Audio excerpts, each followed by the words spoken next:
E aí, influenciadores do reino, nós estamos aqui com mais o Go Podcast e essa noite nós temos a honra de receber o Dr. Natan Messias. Muito bem-vindo, Natan.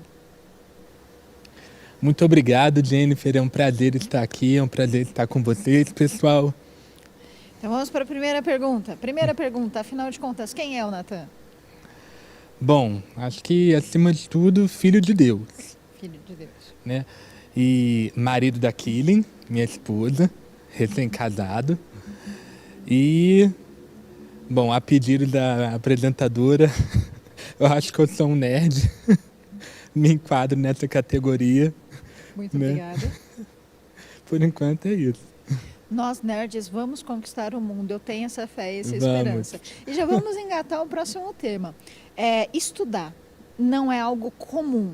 Tanto que quem gosta de estudar é titulado logo como nerd. Como é que você descobriu que você gostava de estudar? E principalmente, por que você indica às pessoas, os demais jovens que estão assistindo nesse momento, a importância de sempre estar estudando? Eu lembro que meu pai sempre me contou a história da Bíblia. Desde a infância, desde sempre que eu me entendo por gente. E eu lembro que ele contou uma vez uma história do rei Salomão, né? E que Deus ofereceu para o rei Salomão qualquer coisa que ele quisesse, e aí o rei Salomão pediu sabedoria para Deus, para ser um bom rei, e Deus deu tudo para ele. Aí eu lembro que eu ouvi essa história e isso me encantou de um jeito que eu fechei a porta, ajoelhei e falei: Deus, eu quero sabedoria. Porque na verdade eu queria todo o resto, mas enfim. E lá em casa sempre foi uma cultura que sempre teve uma cultura de conhecimento, assim, né? Querendo me gabar, mas eu me gabo muito. Minha mãe tem a biblioteca dela, meu pai tem a biblioteca dele, o Adriel, meu irmão, tem a biblioteca dele. Eu tinha a minha biblioteca até recentemente, quando a Otorrino mandou eu jogar fora meus livros por causa das minhas alergias, enfim. Então, com muita dor no coração, eu doei a maior parte, mas, enfim, cada um, eles me levavam na Bienal do Livro. Toda edição eles me levavam. Tudo que eu pedia de livro, de revista, eles nunca me negaram. Então foi uma coisa desde criança, né? Mas eu acho que assim, tá... Eu não sei se é tão óbvio, para falar a verdade, né? Olhando como está a geração, que o conhecimento ele é extremamente necessário para qualquer coisa hoje, qualquer coisa. Se... Tem gente que hoje sabe ler e escrever, mas não sabe mexer com a internet, com computadores. E aí está se criando o analfabetismo digital, né? Que é uma forma de falta de conhecimento brutal, que está deixando muitas pessoas marginalizadas, né? E não tem como mensurar uma pessoa não querer buscar o conhecimento. A gente está na era do conhecimento, né? É dito hoje que o valor que uma pessoa tem a agregar na vida das outras é justamente transmitir o conhecimento que ela conseguiu acumular ao longo da vida, mais do que executar tarefas de fato. Porque tudo que é operacional ao longo do tempo, na história da humanidade, desde a Revolução Industrial, está sendo mecanizado, automatizado, robotizado. Tudo que é manual, né?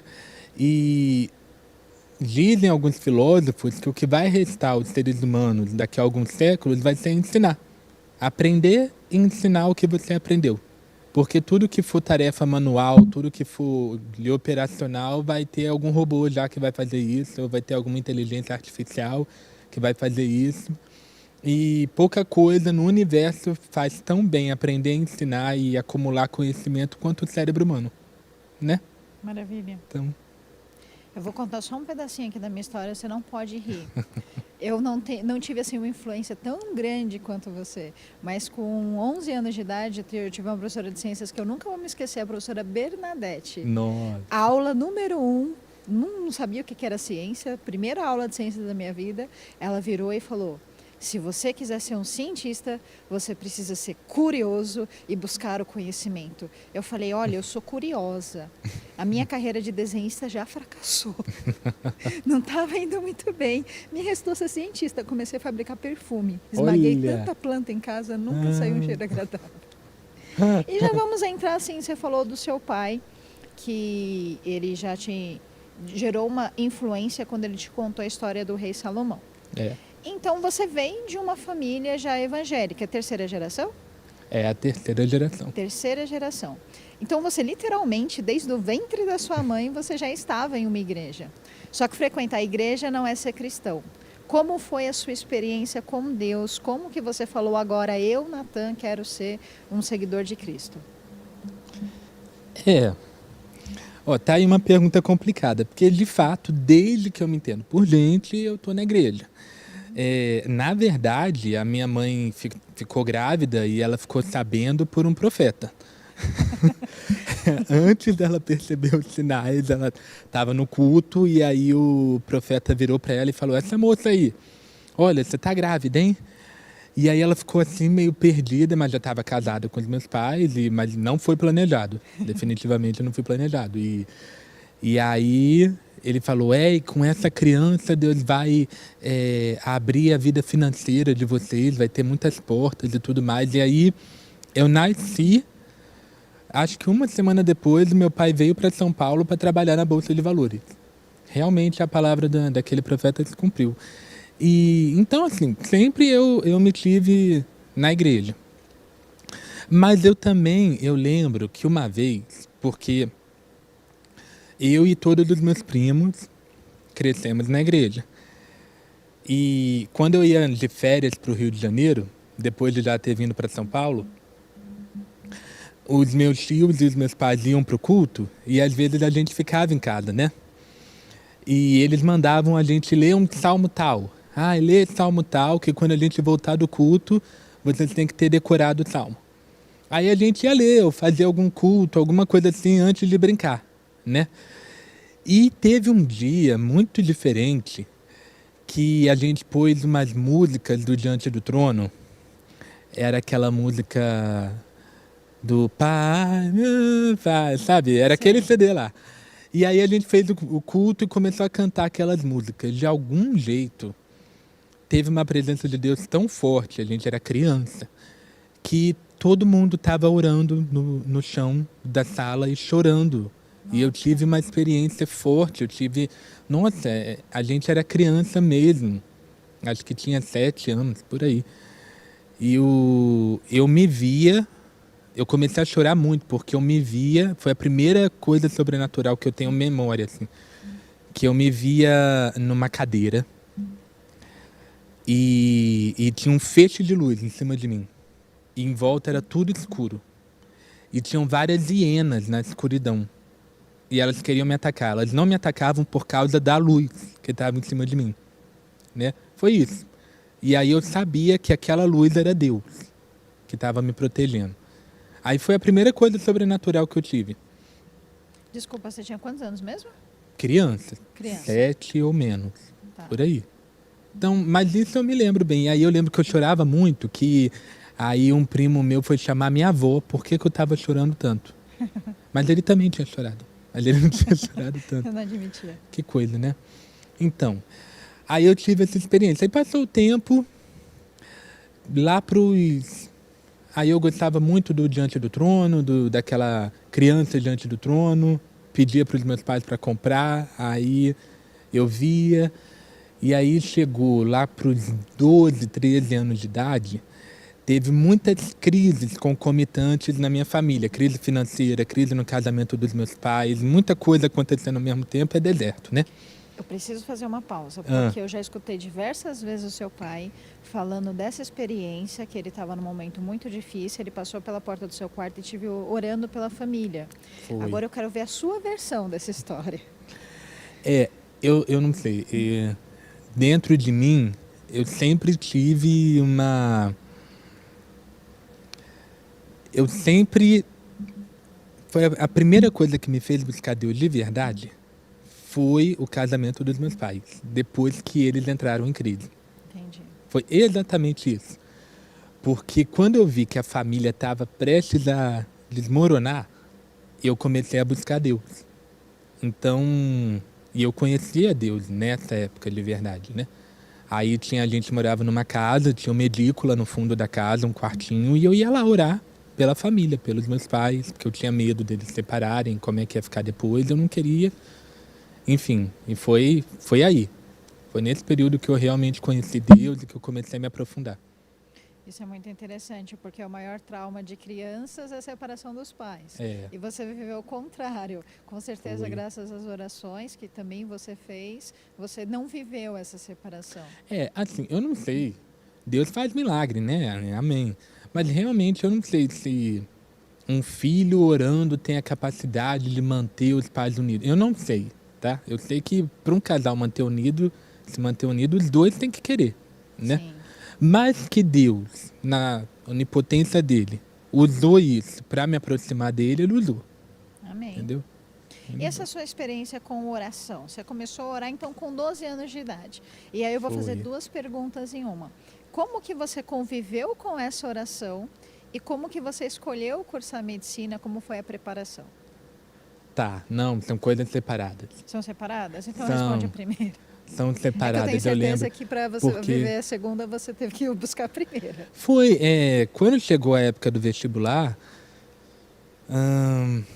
a época do vestibular, eu fiz cursinho, Sim. tá? E nessa época foi a primeira vez em que eu tive dúvidas em relação à fé.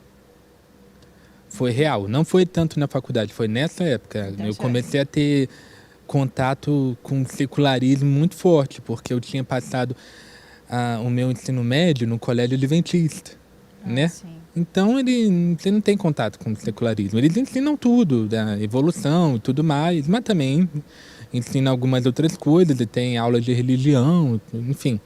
Aí no cursinho eu entrei em contato com uma visão de mundo secular mesmo, com professores críticos da religião, que ficavam criticando e tudo mais, e aquilo eu fui pensando sobre isso, né? E então nessa época eu já não estava tão forte nessa parte de oração, né? Mas foi nessa época que eu fui buscar argumentos científicos, lógicos, racionais, que seja, para crença em Deus, para a religião cristã e tudo mais. Inclusive o adventismo me ajudou muito nisso. Tem umas apostilas muito boas. E, enfim, eu lembro que poucas vezes eu orei para saber de Deus que faculdade eu ia fazer, né? Mas eu tive uma resposta, disso eu tive uma resposta. Eu senti dentro de mim uma impressão muito forte. O que quer que eu fizesse, ele ia me abençoar. Mas eu Amém. precisava tentar. Precisava estudar, me formar e trabalhar naquilo. Eu sabia que isso era o caminho que Deus tinha para mim. Era esse o Então, ponto que eu queria chegar. é. Cristão, o que é mais importante para conquistar os objetivos? A oração ou o treino, o estudo? Os dois. Os dois. Os dois. Porque para conquistar um objetivo, Deus fez a gente de um jeito psicobiológico, né? A gente aprende e a gente se torna o que a gente aprende. E a gente melhora conforme a gente treina aquilo que a gente... Então isso é um mecanismo do ser humano. E isso já está determinado por Deus, está no nosso DNA. Então, praticamente, você não precisa acreditar em Deus para treinar uma coisa e ser bom nela, né? Sim. Então, eu acho que é negar a soberania de Deus, você querer que as coisas aconteçam, coisas que você poderia fazer e não faz, você querer que Deus faça por você. Esse vai ser o meu novo argumento quando eu Né? justificar o porquê que os nerds ainda vão dominar o mundo. Gente, não tem jeito. Quando a palavra diz que os filhos das trevas são mais prudentes do que os filhos da luz, o contexto que aquele texto está sendo usado é justamente na disciplina e na aplicação da disciplina no dia a dia, né? Amém. Enfim, E você falou que no cursinho foi onde gerou essa dúvida quanto ao cristianismo. Eu já imaginei, né? Já tive um preconceito ali que seria na faculdade, porque você cursou uma faculdade federal. aham. E como que foi, assim, a faculdade federal? Porque hoje, eu não sei quando você entrou, mas hoje a faculdade federal está com conceitos que o cristianismo ele não aceita tanto. E isso é pregado como se fosse uma doutrina, inclusive com discriminação a quem não segue. E como que foi essa sua vivência, tanto porque você não cursou perto de casa, você estava longe? São muitas coisas aí para separar. Eu fiz um curso que costuma ser mais técnico, né? Medicina, engenharia, é muito mais técnico. Realmente a área de humanas eu vejo que tem debate filosófico, uma influência filosófica muito grande. Sim. Mas os cursos mais técnicos têm menos, porque tem menos espaço para isso, né? Mas tem alguns sim, e tem um viés ideológico sim, mas é menor e não é, pelo menos do que eu vi, não era absolutamente aceito na turma, questões de ideologia de gênero e tudo mais. Mas enfim, existe e é abordado. Quanto à minha fé, eu já fui para a universidade com isso muito consolidado dentro de mim, pelo que eu tinha passado no cursinho. Então, não questionei, não duvidei da minha fé. A solidão de estar longe da família me fez muito mal, muito mal. E aí eu ia buscar a carência da solidão em amigos, né? Algumas amizades fantásticas, muito boas que eu fiz, mas que, querendo ou não, foram me treinaram para entender o que era certo e o que era errado, né, dentro de mim. Então, assim, para falar, nunca fui em festa nenhuma. Eu fui em algumas festas. Sim. Para estar com pessoas, para estar com amigos. Se hoje eu faria a mesma coisa, não sei. Não sei. Mas eu sei que nunca rolou nada demais, assim, do que você pensa, assim, de uma faculdade e tudo mais. Porque eu sempre tive essa base muito forte, né? E eu continuei indo na igreja, lá no Rio. Então, ajudava também. No começo da faculdade, que eu tinha mais tempo, Sim. vai chegando no final, vai acabando o tempo. Sim. E aí a solidão aumenta, é pior, né? Eu tive umas questões psicológicas na faculdade, que eu acho que deviam ser melhor abordadas. Mas, enfim, no começo da faculdade, que eu tinha mais tempo, tinha um grupo de oração. Sim. E aí eu vi que é muito importante, muito importante. Aí tinham vários. Tinha o do Fome e Sede, tinha um da Batista, tinha o Dunamis Pocket. Também fui, me ajudou muito. Conforme foi chegando no fim da faculdade, eu tanto não conseguia acompanhar os grupos de oração, quanto não conseguia vir com tanta frequência ver minha família. Sim. Nem ir nos cultos. Aí que a coisa apertou mesmo. Mas Deus foi soberano e não deixou eu me perder. Mas o que é difícil menos pela coisa do desafio da fé e mais pela carência, pela solidão. Sim, estudar é solitário. E É. eu chuto alguma noção de que é por isso que as pessoas evitam tanto estudar. Toda vez e as pessoas não entendem. Falam, não posso ir em tal lugar porque eu preciso estudar, acaba o culto, eu preciso ir embora porque eu preciso estudar. E aí sempre gera aquela resistência, gera aquela brincadeira. Mas a solidão, ela é algo muito difícil. E o que você pretende fazer profissionalmente no futuro? Atualmente você é médico? Qual a especialização? Não tenho ainda, sou médico clínico geral. E... Talvez cardiologia no futuro. Por enquanto eu estou atendendo em pronto-socorro. De hospital, de UPA, de um monte de coisa. Mas deseja ter essa especialização? Eu desejo. Vamos ver, né? Conforme o tempo passar. Quanto a essa questão, a questão que a solidão, inclusive, que teve alguns pontos que você identificou na tua vida que a faculdade não tratou, não cuidou. Quais seriam esses pontos e como que você conseguiu resolvê-los? Olha, precisa ter um acompanhamento psicológico em relação aos estudantes de curso superior em geral. Tá? Aqui não é só em relação ao curso de medicina, qualquer estudante, ainda mais em São Paulo, que a maioria pega muitas horas de transporte, trabalha e estuda, né? Geralmente o estudo é muito longe de casa, enfim, então tem pouco tempo e precisa ter acompanhamento psicológico. Isso é uma coisa necessária mesmo, porque o ser humano é feito para viver em grupo. Qualquer sociedade, qualquer cultura do mundo é construída em torno de uma família, de uma tribo, de um grupo, de sensação de pertencimento. E a vida moderna, e nessa fase isso é muito intenso, está levando a um individualismo muito profundo que é danoso para a psique, né? Então precisa de acompanhamento psicológico. Nisso, a a coisa da espiritualidade de Deus e da igreja foi muito importante para mim, mas não conseguiu suprir no fim do curso porque eu não tinha tempo para ir.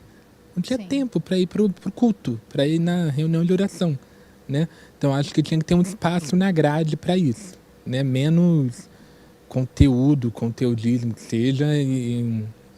Provavelmente, desde que eu me formei, muita coisa mudou, né? Sim. Ainda mais agora com a pandemia, que tem a coisa a distância e tudo mais, isso eu não sei o quanto que evoluiu, mas eu percebo que isso está sendo muito mais discutido, né?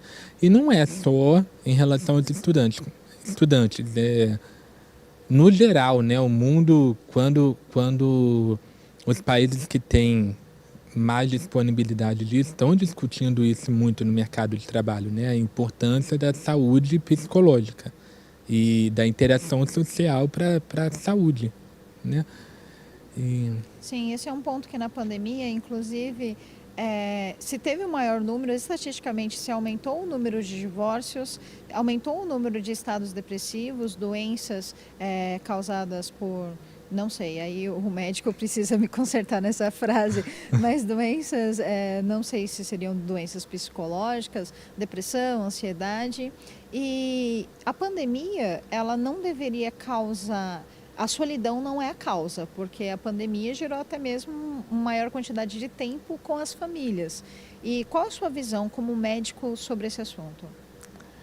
olha, porque não é a presença de outras pessoas que te faz menos solitário, né? É a conexão com essas pessoas. Então, você pode ter solidão mesmo morando com a sua família. A minha relação com a minha família era muito boa, Sim, mas eu percebia colegas de turma que não voltavam para casa nunca, que não queriam voltar para casa, né? Porque a relação com a família deles era péssima e eles estavam muito melhor longe da família do que perto.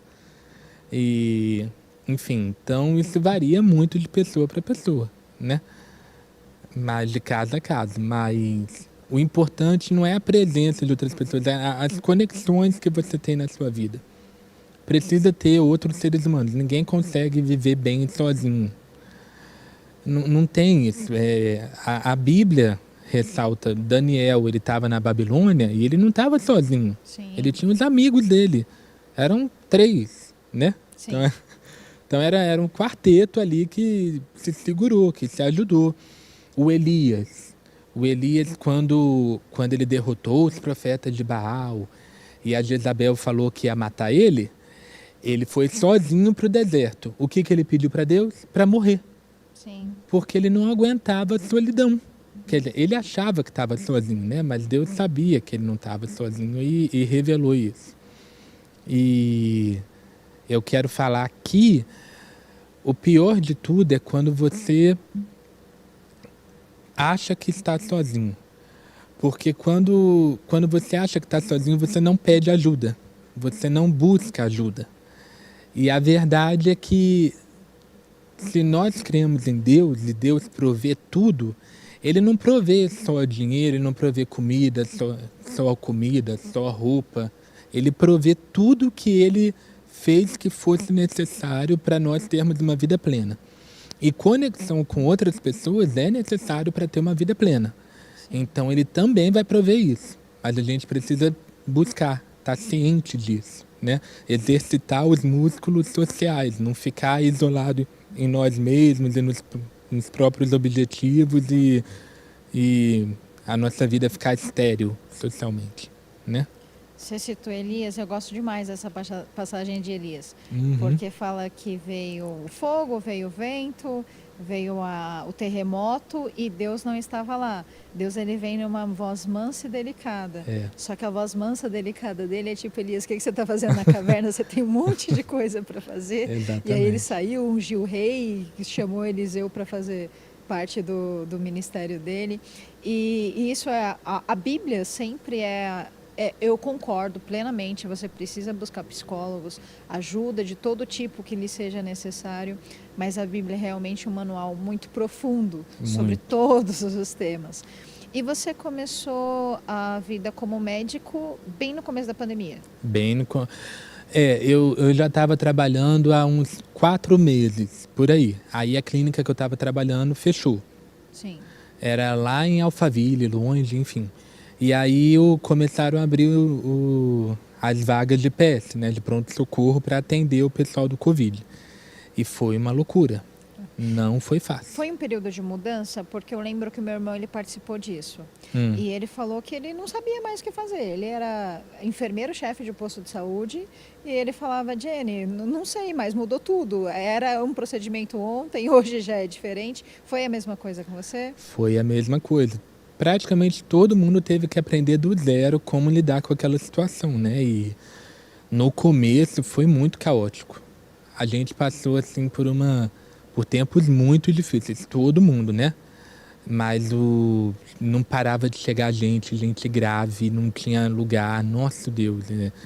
Eu atendi num hospital público grande bem na periferia de São Paulo e era basicamente o único lugar que uma região enorme de pessoas tinha, era aquele lugar. E faltava recurso, faltava tudo, faltava medicamento mas eu aprendi muito e graças a Deus a gente saiu disso, né? Estamos saindo disso, né? E nessa situação você tem algum caso, algo que aconteceu que te marcou? Muita, nossa, mas teve muita coisa. Teve, um que eu nunca esqueço, que é porque chegou a mulher e o marido uns 70 anos, um casal de idosos, e o pulmão dele, a saturação dele estava muito lá embaixo, estava tipo 60%. O pulmão dele estava tomado, mais de 80%, ele ia ser entubado. Estava no oxigênio no talo, no corredor, aguardando alguma vaga dentro, né? E aí a esposa estava dando tchau para ele estava morta de vontade de abraçar ele. Mas não podia por causa do vírus, né? E ficou dando tchau de longe, assim. Sim. E eu pensando que talvez devesse ser melhor ela ter abraçado ele, porque não dava para saber o que ia acontecer com ele. Entendi. Não tinha como. Ele ia ser entubado e o prognóstico não era favorável, né, naquela época. Sim. Então, aquilo me marcou muito. E, nossa, e vários outros. Então, agora eu perdi um pouco do medo, a gente estava brincando que eu ia te apresentar como o grande, o magnífico filho da dona Andréia. Só que agora eu quero falar do seu pai. Seu pai é o pastor Ney Messias, ele é pastor sênior de uma igreja muito grande, ele exerce uma influência, ele tem amigos, ele sempre está envolvido em reuniões importantes. E aí eu pergunto, é diferente ser o filho do pastor Ney e ser só o Natan? Com certeza. Quais são essas diferenças e isso gerou algum tipo de preconceito? Você sentiu algum tipo de preconceito? Senti, porém menos. Os meus pais se tornaram pastores quando eu já estava no fim da adolescência. Mas não sei, fim, né? 13 anos, é o começo, não sei. Mas, enfim, eu estava já meio que formado, né? É um período difícil a adolescência, mas é menos do que a pessoa crescer desde o berço com os pais sendo pastores, né? E fora também que desse período da faculdade eu fiquei longe, né, dessa pressão de ser o filho do pastor da igreja local. Eu estava em outras igrejas lá no Rio de Janeiro. Sim. Então isso também me poupou um pouco. Mas o que eu percebo de outros filhos de pastores no geral é que o peso é grande. É grande. Tem inclusive congresso de filho de pastor que o pastor da Getsemane, que é agora o pastor da Nasci para Deus, o pastor Jorge Linhares, que ele promove. Nossa, tem muita coisa, tem curso e tudo mais para isso, para tentar poupar, né? E essa pressão você sentiu de membros da igreja? Eram algo que esperavam demais de você? Ou ou que já tinham que você não tinha qualidade nenhuma? Como que é essa pressão? Eu quero detalhes da pressão. É externa e é dos membros da igreja, assim, de esperar grandes coisas porque você é o filho do pastor, né? Isso, para mim, não teve tanto peso, né? Sim, Mas eu vejo que não é porque é filho do pastor que vai ser pastor. sim, Não é porque é filho do pastor que tem que decorar a Bíblia. Não é porque é filho do pastor que vai saber aconselhar o, o outro jovem que está perdido nas drogas, que seja, entendeu? sim. Esse tipo de coisa acontece, Ah, mas entendeu? você é filho do pastor e agora eu quero que você aconselhe. Acontece. Eu quero Entendeu? uma opinião sua, bem sincera, aquela assim, bem sincera mesmo. Primeiro, você acredita que você é uma pessoa privilegiada pela família que você cresceu, pelo lar que você nasceu, pelas coisas que você conquistou? Essa é a primeira pergunta e aí depois eu faço a segunda, é mais fácil. Tá. Privilégio? Sim, Sim, com certeza. Principalmente da parte espiritual, sim, tá? Porque da parte material teve a bênção de Deus, a capacidade de Deus, mas teve muito mérito, né?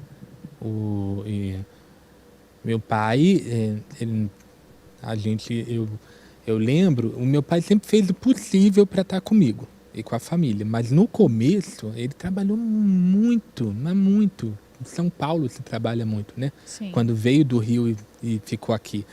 Então, eu lembro que quando eles foram ungidos a pastor, eu falei, agora é que eu perdi meus pais de vez, porque eu já quase não vejo meu pai. Então, Sim, agora que ele virou pastor, vai acabar tudo. Mas não, eles tiveram a sabedoria de cuidar melhor da família porque eram pastores. sim. E isso ajudou muito. E acho que eu me perdi.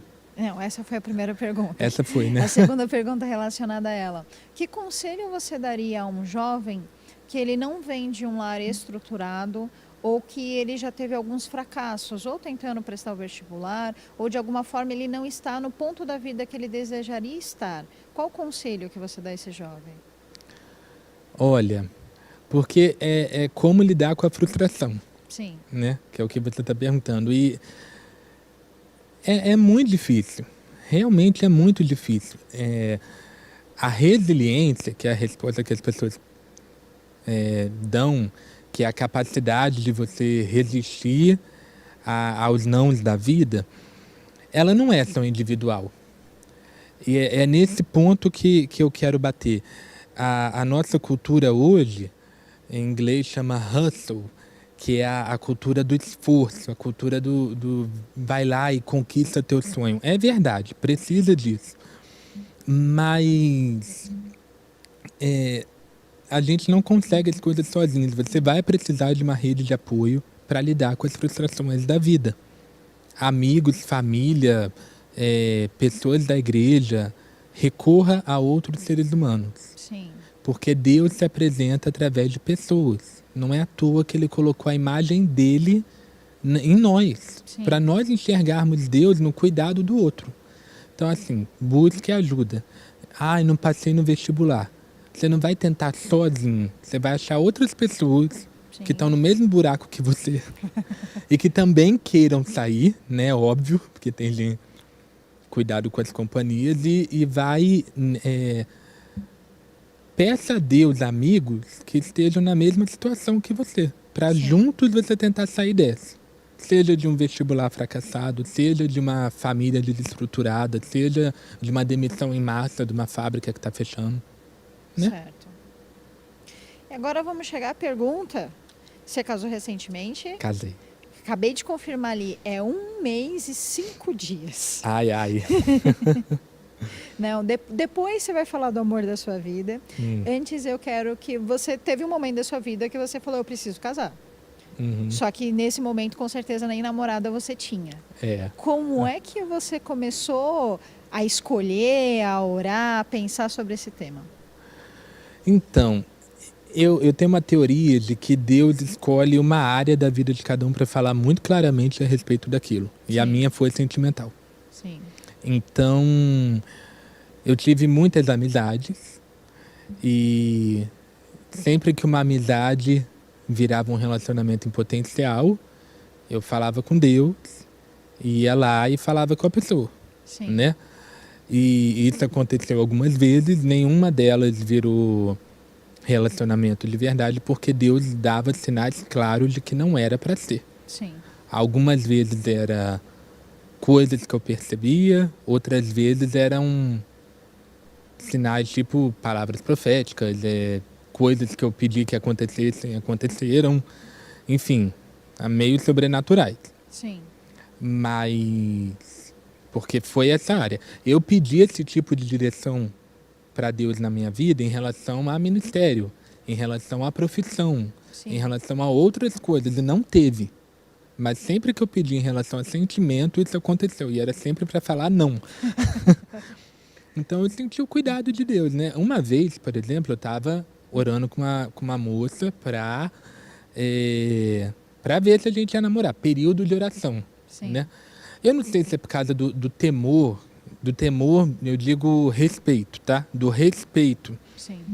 que meus pais me ensinaram a ter em relação a esse tema, que Deus tenha respondido desse jeito, não sei. Mas a gente estava orando, né? E aí estava num culto na manhã com Deus. E subitamente no fim de semana eu perdi a paz em relação ao nosso relacionamento. Perdi. A gente não estava namorando ainda, estava orando. Sim. Aí eu entrei no banheiro durante o culto, saí, entrei no banheiro, ajoelhei e falei: Deus, se o Senhor quiser que eu continue, me fala. Mas se o Senhor quiser que eu rompa, me fala também, porque eu vou romper. É um voto que eu faço contigo. Voltei e sentei. Poucos minutos depois, coisa de 10 minutos, a senhora que estava pregando Sim. me chamou na frente do púlpito. Falou: Natan, vem aqui. Deus mandou você entregar um voto. A resposta dele é não. Nossa. Aí eu abaixei a cabeça, chorei. Voltei, sentei do lado e foi o fim, né? Sim. E, enfim, então foi assim em relação à minha vida sentimental. Não sei se é a maioria, porque geralmente não é assim. Geralmente a vida sentimental das pessoas é do jeito que foi a minha vida profissional, Sim. né? Que Deus fala: vai lá e tenta. Entendeu? Cumpre as etapas certinho e dá um passo de cada vez em fé. Se teve uma resposta negativa, pede ajuda de alguém, espera um tempo e tenta de novo, né? Então, geralmente não é assim sobrenatural. Mas no meu caso foi. Com muitas pessoas com muitas pessoas não é.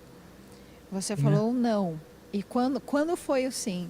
Como foi que você conheceu Não aqui? teve. Não teve? Não teve um sim sobrenatural de Deus. Não Sim. teve. O que teve foi uma certeza interna muito grande, tipo uma fé abraâmica de que era ela. E ela estava na igreja, é importante dizer É isso. importante Jovens dizer isso. na igreja, estamos aqui. Exatamente. Procuramos aqui. Amizade em primeiro lugar. Sim. Concordância depois de valores, de fé, de objetivos de vida. Não é suficiente ser crente. Sim. Entendeu? Quer ter filho? Não quer ter filho? Qual a perspectiva da profissão? O temperamento bate? Tem que ser amigo primeiro para saber essas coisas, né? E a gente teve alguns meses de amizade, ou mais. Sim. E aí a coisa foi avançando, né? E não teve nenhum não. Não teve nenhum. Não teve nenhum não. E uma certeza muito grande da minha parte. Muito grande. Uma coisa que chamou a atenção foi os votos que vocês fizeram. Ah. É tipo, o que ele não tem. Nós não somos parecidos em muitos pontos. Uhum. E aí ela deu algumas características, e você mesmo já confirmou isso em algumas conversas, de que você é extremamente metódico. Como que é essa sua personalidade? Como que você gosta de fazer as coisas? Conte-nos mais sobre isso. Depende. Depende. Depende, mas de fato tem umas coisas diferentes. A gente estava comentando aqui, né, que Sim. eu amo cronometrar as coisas. Sim. Porque eu acho que o tempo é a coisa mais preciosa que a gente tem. E aí eu cronometro tudo. É muito difícil sair de casa sem olhar o Waze e o Google para saber quanto tempo eu vou levar, se tem trânsito ou não tem trânsito, né? E aí, quando Quando eu tô esperando, quando eu tava esperando o ônibus, ou quando eu tô aguardando numa fila do banco, ou quando eu tô aguardando algum atendente, qualquer coisa, eu cronometro Sim. para saber quanto tempo eu tô naquilo. Ou quando eu tô no devocional, ou no treino, ou lendo um livro, às vezes eu cronometro o tempo das consultas entre os pacientes, o tempo de almoço, por aí vai, enfim. Mas Nesse nível eu não cheguei. Eu quero deixar claro que nesse nível eu não cheguei. os colegas psiquiatras falam que tá tudo bem, então tá tudo bem, né? Sem remédios por enquanto. Eu fui curado do meu toque de lavar as mãos quando eu comecei a trabalhar. Meu primeiro emprego eu tinha 2 pausas de cronometradas. E aí eu não conseguia lavar as mãos toda hora, eu consegui me curar assim, milagrosamente, do toque de ficar lavando as mãos toda hora. Exatamente. E permanece até hoje, eu lavo, me higienizo muito bem as minhas mãos, principalmente com o Covid, mas não é mais doença, não é toque mais. Nós falamos já de diversas áreas da sua vida, faltou uma, a ministerial. Primeira pergunta que não quer calar. Natan Messias será um futuro pastor, sim ou não? Olha, tá na mão de Deus, né? O que eu aprendi? Que se você falar que não quer ser pastor, 99% de chance de que vai ser. Mas pode acontecer de não ser, tudo bem, a vida é um mistério. Agora, se falar que quer muito ser, pode até ser, mas vai ser muito difícil. Então, assim, tá na mão de Deus. Eu não tenho grandes aspirações, mas já teve algumas palavras proféticas falando que eu vou estar envolvido no ministério. Sim. Sempre uma coisa mais abstrata, nunca específica, que nem a vida sentimental. E eu, de fato, já estive envolvido no ministério até mais do que hoje. Mas, para mim, é uma honra qualquer coisa que eu possa fazer em prol do reino de Deus. Seja debaixo do nome Nasci para Deus, seja no meu trabalho. Né? Eu acho que Deus se revela através de tudo que concerne a vida de um crente. Sim. Relacionamento, amizades, trabalho e ministério também. Né? Porque o trabalho não deixa de ser um ministério. Sim. Trabalho é a forma como a gente serve outras pessoas, é ministrar, é servir ao próximo. Né? E, enfim, é isso. Eu tenho uma dificuldade muito grande com crianças, porque eu sempre falo que eu tenho muita vontade de ir para a África, só que é capaz de eu voltar com uma criança adotada. Ai, meu Deus. Eu tenho, o meu coração ele chora por crianças. E tem assim algo na sua vida que você sabe, essa é a minha área, por mais que a vida me leve a outros pontos, eu sempre vou voltar e vou servir nesse ministério ou nessa área. Você sente pessoas. O chamado com pessoas? Para lidar com pessoas. Desde sempre eu soube que eu não ia ficar mexendo com arquivo, mexendo com máquina, mexendo com computador, eu ia mexer com pessoas. Ponto. Sempre soube disso. Agora, como, não sei. Né? Por enquanto, é como médico e às vezes como ministro de palavra e tudo mais, mas sempre é com pessoas, ser humano. Sim. Não vai ser com animais, não é veterinário, não é pessoa, ser humano. Eu comecei a tratar com pessoas, não dá risada, Natan, que eu sei que você gosta de rir dessas coisas. Ai, meu Deus. Eu comecei a tratar de pessoas com o meu cachorro, você acredita nisso? Ai, não, Jennifer. Não ri. Estão gravando. Deixa eu explicar o caso. O cachorro, ele era meu. Só que muito pequenininho, muito novinho, o cachorro foi pro meu irmão. Aí ele teve 3 meses tenebrosos. Morreu o cachorro que ficava junto com ele, morreu o meu irmão e o meu pai se mudou. Esse cachorro, eu gastei tanto dinheiro com ele, mas eu gastei tanto dinheiro com ele. E ele arrancava o pelo, ele ficava em carne viva. Nossa. Até o ponto de que eu desisti. Eu falei, Deus, é psicológico, não é possível? Comprei remédio importado, fiz tudo que estava ao meu alcance. E você acredita que conversando e orando com o cachorro, ele está tão melhor?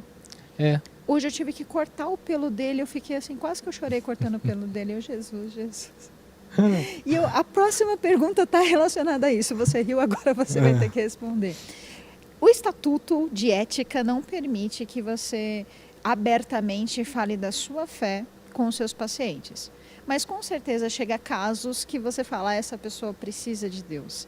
Como que você faz? Como que você sente? Você consegue ter algum tipo de interação cristã com essa pessoa? Conte-nos sobre isso.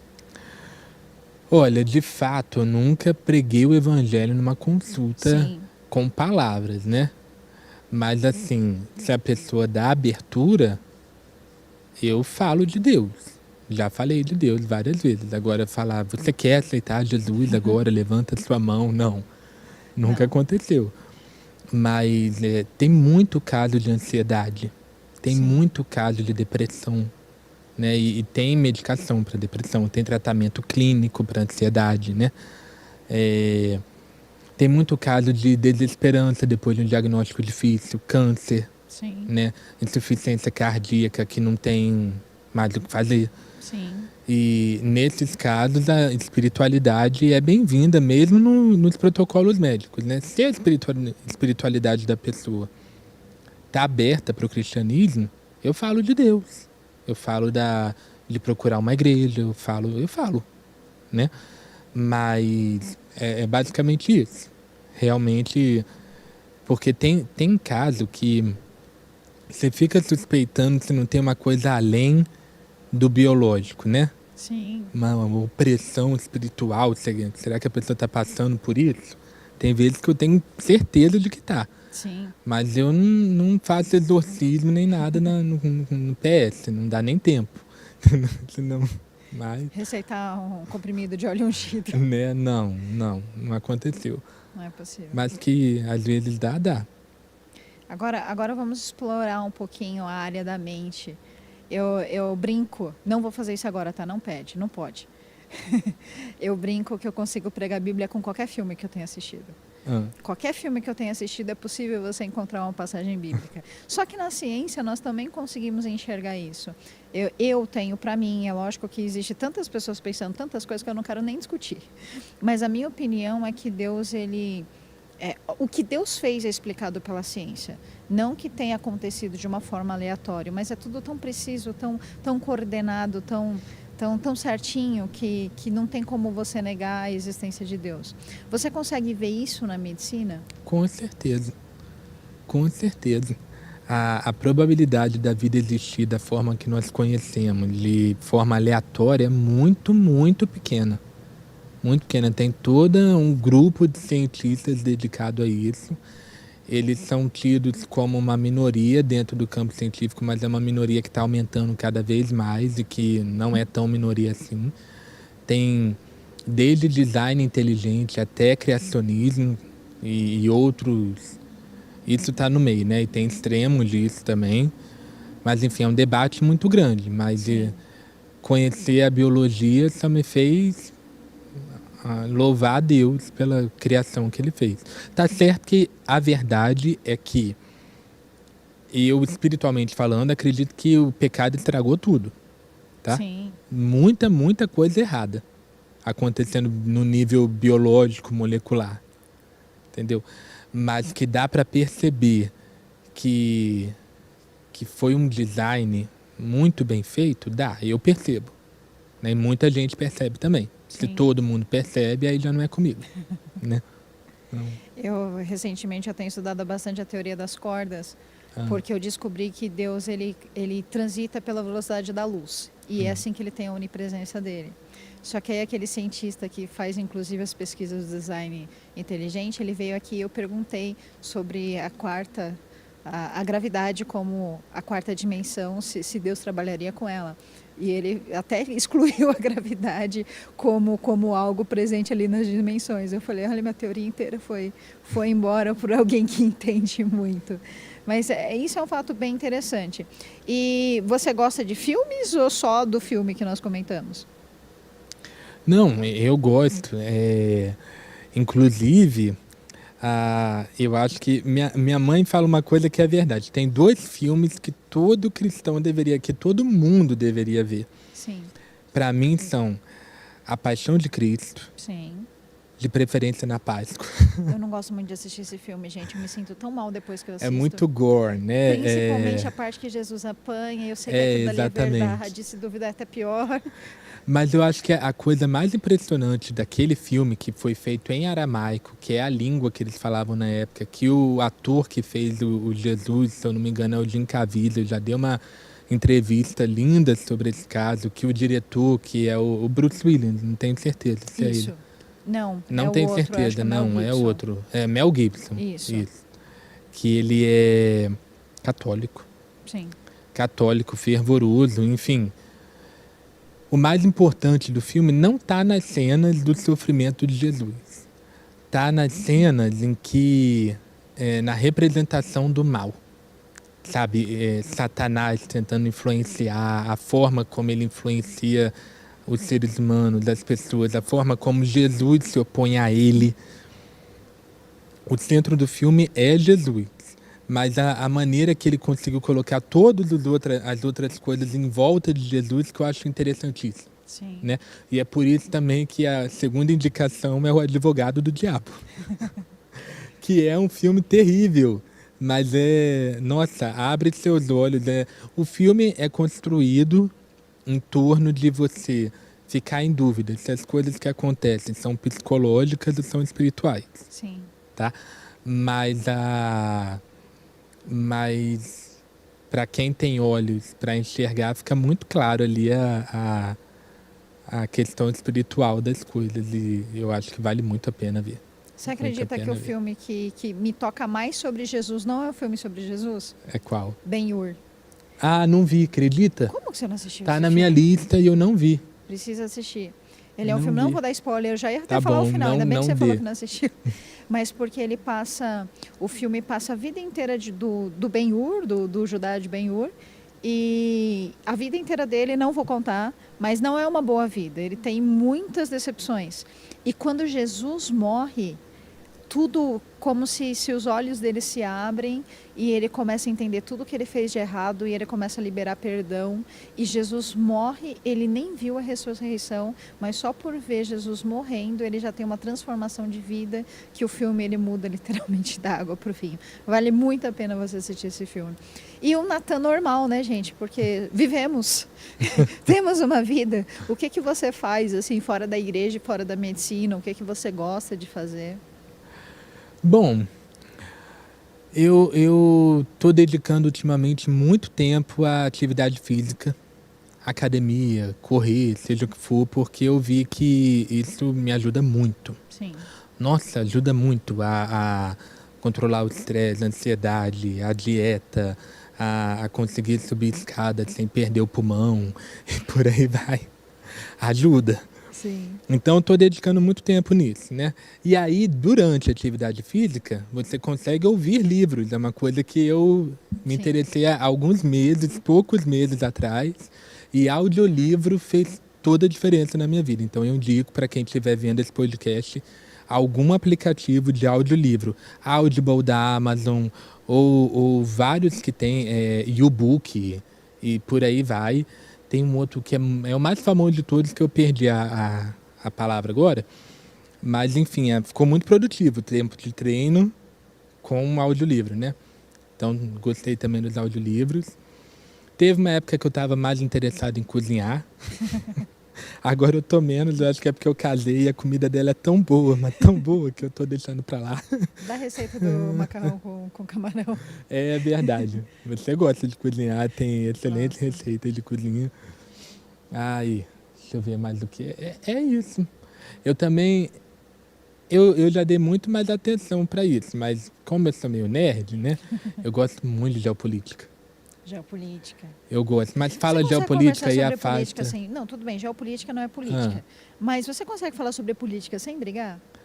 Não. Eu também. Eu tô desistindo de falar sobre política porque eu Não. sempre perco um amigo. E depende do temperamento da pessoa, né? Porque é outra coisa que eu aprendi no último ano e que tomou minha mente de assalto, é dividir as pessoas por temperamento. Isso é errado. É a forma como os leigos abordam a psicologia, mas é tão útil e é muito melhor do que o horóscopo.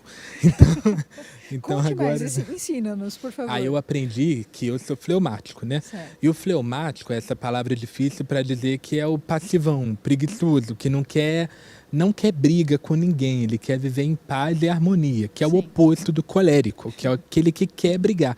Então eu não vou falar de política porque eu não quero brigar, ponto. Não quero. E a pessoa que quer brigar vai puxar o assunto de política e vai ficar estressada comigo que não vou puxar, não vou dar trela. Né? Certo. Aí tem o extrovertido, que é o sanguíneo, né? E tem pode chamar de tristonho, pode chamar de perfeccionista, que é o melancólico, né? Aí desses quatro. E aí tem aquele As siglas, que é um outro jeito lá, que eu esqueci completamente como é que chama, que são estudos de personalidade também. E tem os mais recentes, que é o planejador, dominador e outros, enfim. Mas esse lance de personalidade de testinho do BuzzFeed é Natan, você jogava péssimo, não videogame façam quando era teste. criança? Sim, Sim. sim, mas a maioria era PC e era de tipo estratégia de tempo real, Sim. Civilization. Amo Civilization, passei muitas horas naquilo. Se eu falar pra você que eu sou uma intercessora melhor porque eu entendo de videogame, você acredita? Acredito. Eu começo a planejar assim, eu vejo vai faltar recurso aqui. Não, o inimigo ele tá me enrolando, ele vai vir pro Mas outro qual lado. tipo de videogame? RPG. Ah, pronto, tá bom. RPG. Ok, entendi. É mais do que eu. Eu sei que não é geopolítica, mas eu sou ruim de geografia. Mas eu tenho uma dúvida que eu não consigo tirar isso da minha cabeça. O dinossauro existiu, gente. Não tem como o dinossauro não ter existido. Quando que eles morreram? Foi quando o Adão foi expulso do Jardim do Éden? Ou foi no dilúvio? Eu tenho essa dúvida, eu não consigo tirar da minha mente. Olha, eu não cheguei nessa parte, não. Não. Entendeu? Só me contaram que foi 60 milhões de anos atrás. Não, E eu acreditei até eu começar a ouvir sobre design inteligente. a datação de carbono tá errada. Exatamente, né? Aí, enfim, é isso. Porque dentro do design inteligente, do criacionismo, tem muitas visões diferentes, eles debatem entre si fervorosamente. Sim. Né? Eles não concordam em tudo, em quase nada, para falar a verdade. Eles só concordam que o darwinismo está errado. Então, É a única conclusão. É porque essa então, parte da Bíblia, ela não deixa muito claro. Ela tem muitas vírgulas. a Coloca Bíblia não é vírgulas, exatamente muda. um livro científico. Sim. Tá? Dá base para muita coisa, mas também não fala de nada sobre muita coisa. Eu já procurei muitos livros, os apócrifos, eu acho que é essa a palavra. Aham. Só que aí comecei a duvidar da minha fé, eu deixei pra lá. Então. Começou a gerar confusão, eu falei, deixa pra lá. Então vamos falar sobre geopolítica. Qual parte da geopolítica que te chama mais atenção, que você busca mais frequentemente? Então, eu acho que para esse podcast, que a maior parte é cristão da igreja, o que vale mais a pena falar é de Israel. É um pedacinho do mundo muito peculiar. Ele fica no meio de 3 enormes massas de terra continentes, né, que é a África, a Ásia e a Europa. E Israel está ali, bem na conexão entre os 3. Então, tanto que na época de Salomão, ele ganhou dinheiro justamente por isso, porque era uma ponte mercantil entre todos os reinos. Então, ele comprava os cavalos do Egito e vendia, repassava para o povo da Ásia, para os impérios da Ásia, e cobrava a taxa dele por isso. E ganhou muito dinheiro. E Israel está numa posição estratégica exatamente por causa disso, né? Ele tem apoio massivo dos Estados Unidos, por ser um lugar estável no Oriente Médio, e ele está bem no meio de um raio de alcance que os Estados Unidos conseguem ter em relação a vários países produtores de petróleo. E então ele é financiado e apoiado geopoliticamente por causa disso, por causa da posição dele. E a outra coisa também é a disposição do terreno. Israel é muito pequeno, é menor do que o estado do Rio de Janeiro, por exemplo. Você atravessa o país inteiro em um dia de carro, se você não parar. E aí ele fica de um lado de uma cadeia de montanhas que dá no mar. Então pensa que tem as montanhas. Aí Israel começa no topo das montanhas e vai caindo a ladeira até chegar no mar. Isso é uma posição muito vulnerável. Porque qualquer inimigo que tenha morteiros ou canhões ou equipamento antiaéreo consegue ficar no topo das montanhas e bombardear o vale, né? Ou qualquer inimigo que chegar pelo mar também consegue atacar as cidades litorâneas. Tel Aviv, que é a cidade secular mais importante de Israel, é uma cidade litorânea, muito vulnerável, inclusive. E então Israel vive o tempo todo na ponta da lança, com a faca na garganta dele, de que eles têm que ser o melhor militarmente, senão eles vão implodir.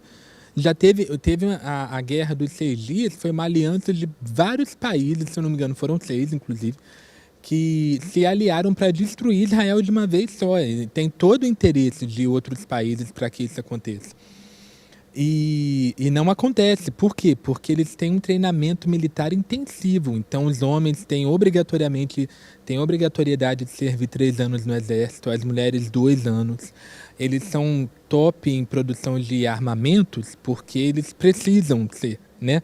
Quando os primeiros colonos chegaram no porto de Haifa, eles já desciam do navio com armas em punho para guerrear. E aí eles começaram a guerrear, conquistar território, conquistar a cidade. E aí tem toda a questão de direitos humanos em relação à Palestina, que é todo tratados e tratados a mais em relação a isso. E aí os fazendeiros de Israel tiveram que começar a criar bombas, a criar escudos antimísseis. A pessoa é fazendeira, mas ela tem que saber fazer isso. O drone, inclusive, a ideia do drone foi um soldado israelense que precisava dar informações de um posto do inimigo e ele não queria arriscar a própria vida. Então ele pôs uma câmera em cima de um helicóptero de brinquedo e foi até lá, e deu certo, e voltou, e aí o exército começou a expandir essa ideia. Muita coisa vem de Israel.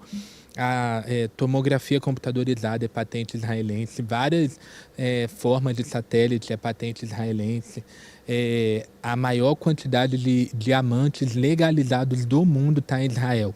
Eles pegam os diamantes e conseguem registrar, né? O diamante, da onde ele veio, se a origem é aquele diamante de sangue da África ou não, ou é uma fonte legítima, para não cair na mão de lavagem de dinheiro e várias outras coisas. A questão de irrigação no deserto, eles fizeram parceria com a Jordânia, o país vizinho que era sempre inimigo deles e agora está criando amizade, porque eles estão transferindo tecnologia de irrigação para a Jordânia. Tem muita coisa. Então eu acho que é um ponto-chave do mundo, vai ser esse território, sempre. Sempre, sempre. Já chegando perto do final, vamos para a última pergunta antes do nosso bate-bola. Qual o livro ou a passagem da Bíblia que te chama mais atenção, que você gosta mais? Bom, a gente estava comentando isso antes, né? Eu acho que é o livro de Daniel, inclusive, Sim. porque tem muito de geopolítica, né, nesse livro. Sim. Ai, ai. Você estava comentando, você já leu ele várias vezes, não foi? Mais de 100, com Meu certeza. Deus amado. Não, peraí, agora eu vou ter que contar para não ficar feio. Ah, Eu comecei a ler a Bíblia de forma correta tem uns 3 ou 4 anos atrás. Eu acho que eu já estava na Nascer para Deus um pouquinho antes. Porque antes eu só li os livros que eu gostava. Os livros que eu não gostava eu pulava. Então, assim, Daniel eu li umas 100 vezes. meu Deus. Ezequiel, umas 10, 15. Aí você chega naquele Tito, Filemão, Hebreus e Tiago, uma. Não, mentira. Meu Deus. Umas 4, 5. Assim, todo ano eu começava a ler a Bíblia. Eu lia Gênesis, eu lia Jó, porque por algum motivo está na cronologia. Uhum. Chegava em Salmo 51 eu desistia. Mas amém. Bate bola. Um versículo. Eclesiastes 9, não vou lembrar o número, acho que é 21. Mas que é: sejam sempre alvas as tuas vestes e nunca falte o óleo sobre a sua cabeça. Amém. Eu amo esse versículo. Uma pessoa da Bíblia. Paulo. Paulo. Não vou comentar, mas Tá. eu brigo muito com Paulo. Depois. Uma palavra. Me veio discernimento. Discernimento. Um livro, cristão ou não? A minha mãe acabou de lançar um livro maravilhoso. Salve-se do que fizeram com você. Prepare os lenços e vai ler esse livro. Lê com marcação, marca texto. Uhum. Um momento. Me casei recentemente, né? Então foi a hora do sim. Foi fantástico, arrebatador. Sim. Casar é muito bom. Eu vou fazer comentário. Bate-bola devia ser rapidinho. Mas o melhor momento foi quando vocês viraram para trás, o seu pai deu a benção e vocês continuaram. Maravilhoso. Foi melhor. Um lugar. Um lugar. Eu simplesmente amo a igreja na hora do louvor. É muito bom. É muito bom. Eu me sinto no céu. É bom. E a última, defina Deus em uma palavra. Amor. Amor. Amor. De longe. de longe, que não acaba nunca. Maior do que tudo. Amém. Então, Natan, nós queremos agradecer a tua presença. Foi um bate-papo muito agradável. Muito feliz por ter a honra de estar aqui contigo. Eu que agradeço, foi fantástico. Espero que tenha contribuído para edificar muita gente, muitas pessoas, porque me edificou. Estou feliz Amém. de ter estado aqui. Amém.